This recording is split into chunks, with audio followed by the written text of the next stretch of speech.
Welcome to the Social Impact Level Up podcast. This is where we blur the lines between business, nonprofit, and impact. I'm your host, Wendy V, and in season 3, we're redefining success for social entrepreneurs looking to grow their revenue. If you have reality-changing ideas, this is the place for you. Let's jump right into today's episode. So who do you call if you don't know exactly how to make the best impact as a volunteer? Well, my guest today is Cristin Caine, and she's going to tell us exactly how we can do this. We are probably, as entrepreneurs, one of the groups who has the most flexibility in our schedule to give back through volunteering. So why not add this to your repertoire of how you make an impact as an entrepreneur? All right, Cristin, I'm going to turn it over to you to tell our audience who you are and how you make an impact. Awesome. Thank you. I'm so excited to be here. I'm Cristin Caine. I'm the founder and CEO of Charity Connect, a nonprofit that I started in December 2015 in an effort to facilitate volunteerism through personal connection. I love that. And since then, how many people have you connected? You know what? It's funny, Wendy. I get that question a lot, and I honestly haven't stopped to count. I think the reason why is I don't feel like it's the proper metric for me.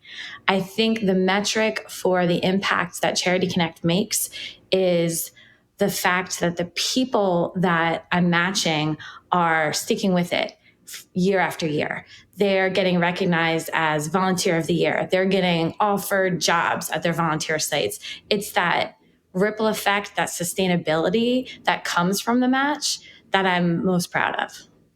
I love that. That's so great. And so you've been doing this for quite a long time as a social entrepreneur. You got started, I'm assuming this wasn't your first rodeo that you did. So how did you decide to do this? Or what's the story, the backstory? Yeah, well, the rodeo started early for me and includes several rounds in the ring that I don't know how far I'll be able to carry that metaphor, but yeah, I actually got involved in service at a really young age. I was 4 years old and had a friend with cystic fibrosis. So I participated in fundraising events for him and kind of, dipped my toe in the water literally and figuratively.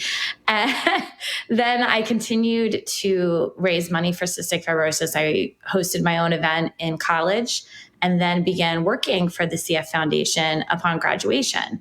So that was where the nonprofit background experience came into play. What I loved most about being a special events fundraiser was teaching the parents how to raise money. I like that education piece and teaching people about cystic fibrosis. So I went back and got my master's in elementary education, and I became a teacher, which I loved. And then when I was staying home with my children, I ran my daughter's Girl Scout troop for 8 years. Kind of got a little bait and switched into that. I had never done a Girl Scouts before. And a friend said, let's do it. And I thought it was for a year. And then 8 years later, we're planning all these things and earning all these badges. And I really earned probably almost every badge with a service component. It's just the twist I like to apply to things. And I thought, why not? If we have these things we have to do, why not do it in a way that helps our community? So I got to know a lot of local nonprofits through those efforts. And when I decided to go back to work or, start my next chapter, I thought, well, I could go teaching, I could work in nonprofit. But what I had noticed were there were a lot of people that wanted to volunteer and weren't. They saw what I was doing in the community and wanted a part of that. And I didn't understand at first all the barriers that existed. And then when I stopped to think about it, I thought, someone needs to get in there and help these people connect, these people, that awesome resource of people that wanted to volunteer. Someone needs to get in there and help them do so. And that's what I started doing and have refined that process and just really focusing on that piece of getting people from a place of wanting to volunteer to happily volunteering.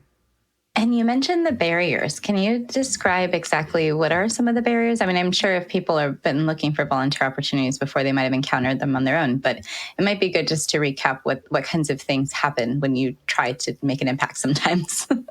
Yeah, absolutely. Time is number one, right? A lot of people say it's something they want to do, and they'll do it when things calm down, or when things, when their kids go off to college, or when they retire. And I myself have said, I'll do such and such when things calm down. And I have yet to witness things calming down. So I really like to work with people to show them how they can start volunteering now. And a lot of times that's integrating it with the things that they want to do or have to do now. So time's a big barrier. We're lucky to have so many ways to volunteer in our area. There's so many nonprofits, which is awesome, but sometimes that can be overwhelming when you start searching. Nonprofits themselves are super busy, so sometimes they might not be able to return a call, and it doesn't take much for someone to stop trying, to get frustrated and meet that barrier. So I find that doing it through personal conversation and helping them be mindful about why they want to volunteer, how they want to volunteer, and getting to them a point that when they are introduced to the nonprofit, they're empowered to know what they want to do, what they don't want to do, what they want to get out of it, what exact time do they offer. And that just helps smooth the transition. Want to amplify your impact today? Join my community, the Social Impact Level Up Collective, where social entrepreneurs just like you meet monthly to inspire world-changing ideas. You'll get access to my top courses and resources, speakers, and exclusive community events. Hop in right now at wendyvelos.com/collective. Yeah, that's so nice, because then you know exactly how it fits into your life or your schedule and whatever you have going on a normal basis. Yeah, and I think this is a really great concept, because you talked about the personalization of what you do.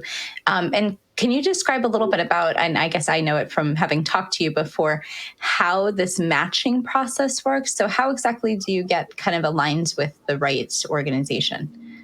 So this is something that I've refined over the years, have worked with my advisory board, have really tried to be mindful of myself. What's the best, most thorough way to get someone from point A to point B? And what I've come across is a system in which the first step still feels, I've now employed it for about 2 years, it still feels not like me. And the reason is I don't talk to my client first, which is so, you know me, that's so against me. But what I found was there's certain questions I want to ask of people in the beginning. And I was always doing that in my one-on-one meetings with them. But I think that I could potentially bias. I could jump ahead. It's very natural. I was a psych undergrad, so I brought that to the table too. And I feel like I was jumping ahead, or they were jumping ahead. The energy between us was causing us to potentially skip the mindful process, the slow process. So the first step now in my process is that I have a new client fill out a self-inventory form, which is 16 questions that I've honed over my 8 years of matching. They do that on their own. And then it comes to me, and I spend some time on my own with those answers. I prepare a Google document with my first thoughts based just on their answers, not influenced by them or their personality yet. And I'll tell you, sometimes I always get good information. Sometimes I get feedback like, oh, this is not really a form person. They're not giving me much. Other times I get a lot.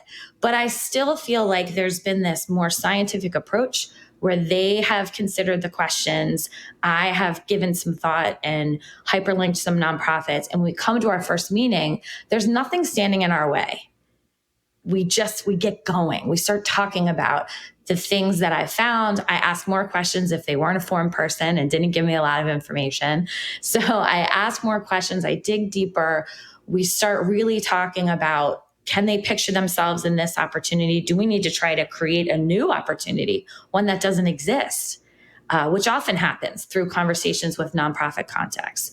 So that's the meaty part of the process. We've got the form, we've got the meetings. It's between 2 to 4 meetings typically to get it done. The next step is sometimes meeting with my nonprofit contact to discuss it. Sometimes it's having my client go try an opportunity, call me on the way home, let me know how it went. I stick with them until they're happily volunteering at least one organization. That's really neat because they kind of get that catering approach or the introduction, the warm handoff to the organization, so they don't have to cold call some number and say, "Hey, do you have a volunteer department or a volunteer coordinator? And can I sign up to give out something?" So yeah. That's great. And so pivoting just a little bit to think about what people could receive or get from the experience of just being a volunteer, why does one volunteer? Why does one spend your time sort of volunteering? What exactly is it that your clients are really looking for when they come to you and say, "Hey, I want to volunteer"? I mean, it seems like on the surface, it might just be giving back, but I assume that there might be other reasons why people are deciding to kind of go down this route. I'm glad that you're curious about that, because that is something I stress. One of my questions I ask is why you want to volunteer. And I make sure to let them know that making a difference or helping people, I already got that part. That's inherent. I know that. So you can't use that as one of your reasons you want to volunteer. I really encourage people to dig deeper. Is it that they want to meet new people, meet like-minded people? Is it that they want to network? Is it for a career goal? I've worked with people who are re-entering the workforce after a break and want to kind of hone their skills. I've worked with people who've been considering pivoting in their careers, and instead of making a full-on jump, trying something out through volunteering, making connections, learning about it. Is this what I really want? I want to start shifting my path to. So the why do you want to volunteer? I really dig and try to get as many reasons about what they might want to accomplish. Maybe they want to spend more time doing their hobby, and they can do that. I can try to find them a way to serve their community while also spending time doing their hobby. So there's lots of creative things that we can do to help people accomplish something else they want to get out of their volunteering while they help other people. And that's how I find that they can give more naturally. If it integrates into their life and helps them cross something else off their want to do or their have to do list at the same time, it'll stick. It'll fit right in. And we all know that a good fit volunteer opportunity benefits you a ton on the inside. You're getting those good feelings, that energy, those goosebumps. That's a feeling we want, and we want to keep having. Yeah, I think there's somewhere in there about just positive life experiences, though, right? Like, I think more and more of us need those types of memorable, uplifting, inspirational things in our life that happen, maybe not just the day-to-day go to work and keep going about whatever it is that we're doing. So, those moments, I think people really live for that memory of it as well as you move forward. And I think it can get you out of your head. It can get you, it's a really good, the right fit. And I'll keep saying, I'll stop myself, I'll stop you, I'll stop anyone and say, has to be the right fit, has to be something that you want to be doing. And then it can be meditative. It can get you focusing on other people instead of maybe some internal struggles you have going on. Yeah, absolutely. I think the fit is really important. And that's something that you shortcut for people, is how to find the right organization, because you have a network of nonprofits that are just amazing. I know I've interviewed a lot of them because you fed them to me for this podcast. So a lot of our listeners may have heard of them before. But can you talk a little bit about your network of wonderful partners that you have, and kind of maybe highlight some of the things that they do, or what kind of brought you to share, those particular opportunities with your volunteer friends? Yeah. And one thing I want to clarify too, a lot of questions I get about this, they ask, nonprofits will ask, or just people that are interested to ask, if nonprofits have to pay anything for me to match volunteers to them. And the answer is no. So I am not out there recruiting for nonprofits. I'm working for my clients who do pay. They pay a one-time $100 fee for the volunteer connection service that goes to pay the expenses of Charity Connect, because we are volunteer-led and all volunteer staff. And the nonprofits, they're responsive to me, and they're responsive to my client, the person that I place there. And that's really all they have to do.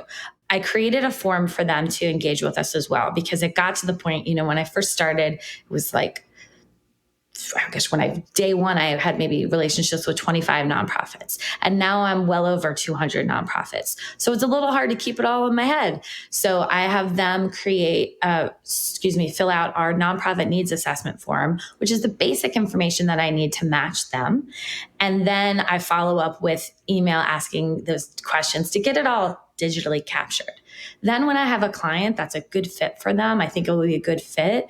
Then we have a meeting and we want to dig deeper and kind of see how we would integrate that person that we have in mind. I am adding new nonprofit partners every day. I have a wide variety. They do so many different things, from youth development, shelter services, animal services, immigration, helping people with special needs, really across the board. And I think that's super important because I'm all about the right fit. So, and I think there's something out there for everyone. You just have to find it or create it. Yeah, no, that's so cool, because I think that a lot of people have interests and they don't maybe explore them fully or think about, oh, these things light me up. Maybe I should volunteer and explore more in this area.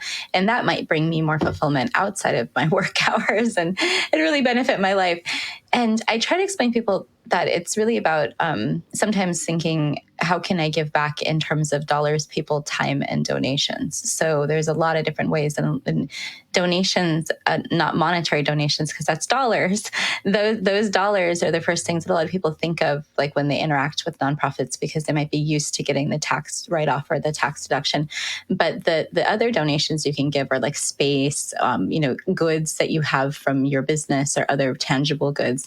I've had a donation of 100 Christmas trees when I was a volunteer coordinator back in the day. So that was an interesting, that was an interesting one. He was a very handsome gentleman too. So I was like, I will happily take these Christmas trees and talk to you for like a half hour.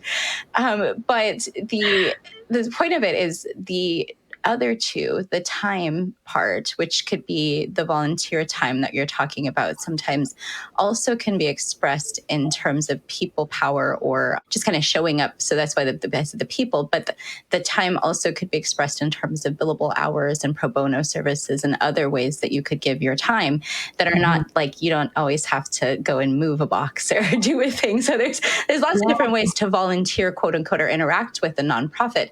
I'm curious if you can think of any other ways that people are, giving or I use that framework just to help people break down basics, but there's tons of different ways that people could kind of activities you could do to volunteer. Could you think of some other ways to explain it to folks of what they could be thinking about? Absolutely. So the two things that are popping up in my head as you speak about it, one is that consultative manner that you were talking about. So that has been something I've had a lot of clients recently, just brilliant, brilliant people who want to volunteer and they want to use all the knowledge and skills that they've gained from throughout their career. And so I've been very impressed with the nonprofits that I've been working with to be open and allow this new person in this very high level manner, right? So I've matched volunteers where they're coaching staff on best practices and things like that. A lot of opportunities that you wouldn't find if you just went to their website and looked at the volunteer opportunities. The nonprofit's not going to post that they're looking for that. But I kind of operate on a hunch, like, would you be open to this? And it's just been a really neat thing to broker that. On kind of a lighter note, I believe in social volunteering and kind of like parties with a purpose. So getting friends together and doing a recipe swap and making one to taste and one to donate, or getting people together and putting together snack bags to donate and like doing a little art project, things like that. Even just going through your house and seeing what you have to donate to a local charity and then offering to be a donations carpool person where other people could drop at your house and you could drop it off. There's so many ways to get involved and help, and it really feels good when you do it. I love the parties with the purpose. That definitely falls into the people. That's a good one. Yeah. The other one I didn't mention too that people forget about sometimes is just a percentage of your proceeds, right? And that is always a very common thing you see. You think of it as like the pizza night approach, but any business could do a percentage of proceeds on a product, a service, or a specific time frame of providing something. Absolutely. And I really believe in win-win. When I did some percent of sales events before, we did it on a night that the restaurant wasn't typically busy, right? So they're getting all these people in that weren't there before and donating a part of their proceeds. It doesn't have to be a hardship for them. They don't have to lose money during this time, with this event. On a similar note, I work with people and I always encourage them to post about their volunteering on social media. And they are hesitant a lot of times and say, oh, well, then people will just think that I only volunteered so that I could say my company was super cool and we volunteer. And throw that out the window. There's no guilt or shame allowed in my volunteer house, because this brings much needed attention to the nonprofit through a tag. And it shows people what you stand for, your brand, as well as inspiring other people. They might look at that and say, oh, I could do that. I could do that with my company. Or, hey, I didn't even know about that nonprofit and it's 10 minutes from my house. I might give it another way. So people need to not be shy about that. There's no problem with you getting a little positive press with your service because it serves all those other purposes as well. Yeah, I think that's the crux of my whole business model is that you're probably missing out on business if you're giving and not telling the story of your giving and through your marketing in a structural way and not a performative way. So you have to give it back into your proceeds of which you want to give if you want to make a bigger impact. So because a business who doesn't make any kind of profit can't make an impact. So it has to come back to you in some way. But I think a lot of people are fearful of that, right? Because it's a space that has been traversed, maybe not in the best way in the past, and communities or people have been slighted by businesses and especially big corporations in the past, and nonprofits have had maybe not the best corporate partners sometimes. And so you have to think about it, from I think all angles and say, if you are really genuinely trying to give, you want to do it in a way that demonstrates it's coming from a values-based approach for your business. And I think one of the things that I try to work with when people is having an established impact mission, because when it's there written in writing and says, this is how we give, this is how a nonprofit works with us, this is the ways that we give, and these are the reasons why we give, those things are, go a long way with helping people to trust you. And I think that that's something that's really important when you're talking about, community partnerships and public-private partnerships. Absolutely. Yeah. So the other questions I want to ask you are more about you because you're an interesting bird. I love your energy, but you're just such a great person in general. But you are a mom, right? You have a family. So how did you decide to, after you had some mommy time, to then, as a woman, go back and start something of your own? What was that journey like to kind of make that mindset shift? Well, I have a really cute little story that just encapsulates that whole thing. So I went to coffee with my brother and I was telling him I was at this, crossroads of what I wanted to do. And I was talking to him about it. And I said, what I really want to do is I want to start this business, this nonprofit, helping people connect to volunteer opportunities. I see this need. I don't feel like I haven't found any organization that's doing it the way I want to do it, through conversation and, personal attention and customized placement. And he said, you should do it. This is great. And he's a big entrepreneur. And, that was his deal. That wasn't my deal. So, and I said to him, I'm worried that I'm going to get consumed with it. And I'm not going to be there for my kids. Cause they were like, this was 8 years ago. I'm trying to do the math. So they were like 10 and 12. And I knew that I was lucky enough to be able to stay home with them and I wanted to be around for them, and my whole family's here and it's all very important to me. And I thought, well, what if I just get reeled down the rabbit hole and I'm doing it all the time? And he just looked at me and he goes, you're not going to do that. And so I started it, and he was right. when you an entrepreneur and you set your own hours and, sometimes it was like working late at night, but I was happy to do it because I loved the work. And then it was like, oh, I got to go to my kid's soccer game. I'm out. I'm not available. I'm going to do that right now. So it really has worked. And I'm happy that they've seen me do this. Oh, you're right. The time flexibility is important to exercise, because otherwise you just created a whole nother, like, beyond 9 to 5 for yourself because you are working those late hours sometimes.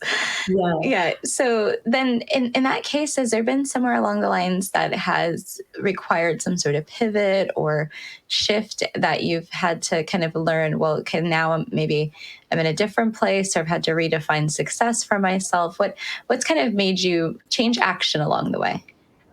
I like that you asked that, because I feel like there was, right? With everyone.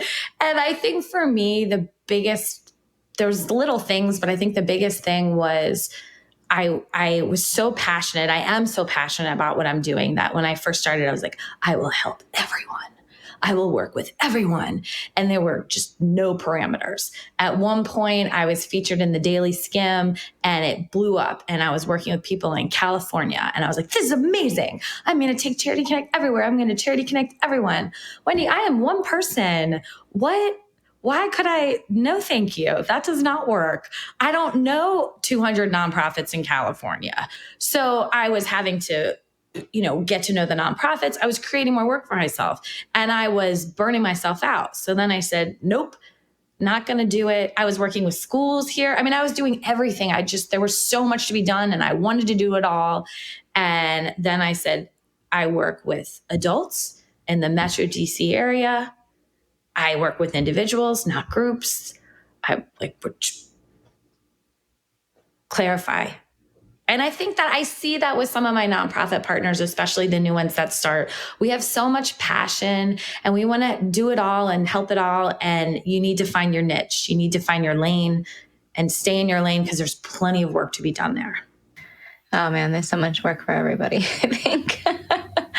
And it's fun to say that, I do think a lot of people have had to make some sort of shifts, but it's important that you mentioned refining what you already were thinking, geographically is a great lesson, or by age group. You mentioned a couple of really important ones, because even when you think of who you could possibly serve, I mean, I don't know as a business coach that I'm going to be serving a 15-year-old because it's just not going to be someone who's typically in business, So you have to think about those things, unless I'm starting a teen entrepreneur program, and then it might be, so it's really kind of, it's about always about who are you serving, how are you serving, and what exactly are you doing. The other question I'm going to ask before we go to our final question is just about, how do you maintain your own well-being and continue to show up as a mom and in your business? And as you said, you made some boundaries somewhere along the way. So I'm sure you made some lessons in that space as well. So what do you do to maintain your own wellness? Well, I'm very lucky, first of all, that I'm doing what I feel like I've always been meant to do. It feels very right for me. I get to work with people who want to do good and organizations are doing good. So there's a lot of just good feelings, good vibes associated with my main gig. But I also play a whole lot of pickleball.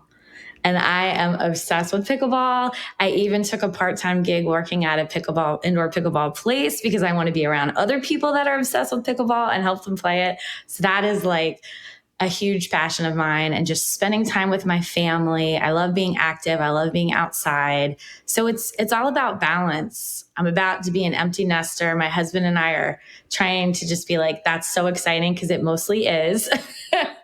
And, planning concerts and trips and stuff like that. So just balance, a lot of balance. That is such a great story. The empty nesting is serious, but the pickleball, people are very into it. And I didn't realize how much around, especially, I guess, the whole nation, but I know DC has been like ramping up with pickleball, and there's entire businesses now for pickleball courts, and gyms that have pickleball are like preferred. It's a whole vibe.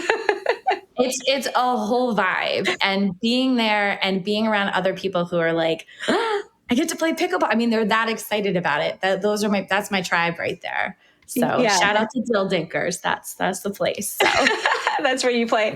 That's where I work part-time and play. Oh, and man. Oh, you're really into it. I know, like beyond. Someone the other day said, I didn't realize how into pickleball you are. I'm like, oh, it's a whole thing. Like, this is my pickleball ensemble. This is like, I have pickleball. People give me pickleball braided, gifts.